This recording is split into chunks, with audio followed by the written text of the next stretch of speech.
High, আমি সুস্মিতা। আমার নতুন একটি রান্নার ভিডিওতে তোমাদের স্বাগত জানাই। তো গতকালই নীলষষ্ঠী গেছে, তো মা লুচির সাথে খাবে বলে এখানে কুমড়ো তরকারি বানাবে বলছিল, তাই আমি ভাবলাম যে আমিই বানাই।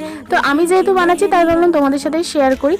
তো আমি দেখো কড়াইয়ের মধ্যে সর্ষের তেল দিয়ে এখানে আমি কুমড়োগুলোকে ভেজে নিচ্ছি, নুন আর হলুদ দিয়ে দিয়ে ভেজে তুলে রাখবো। আর অল্প তেল বেঁচে যাচ্ছে, সেই তেলেই আমি এখানে তেজপাতা, শুকনো লঙ্কা আর পাঁচফোড়ন দিয়ে তার মধ্যে কেটে রাখা আলু আর ছোলাটা দিয়ে ভালো করে ভেজে নিচ্ছি। এরপর আমি এখানে হলুদ গুঁড়ো আর লঙ্কার গুঁড়ো জলে গুলে রেখেছিলাম, সেটা দিয়ে ভালো করে কষিয়ে নিচ্ছি। আর এই অবস্থা দিয়েছি আমি কোরানো নারকেল।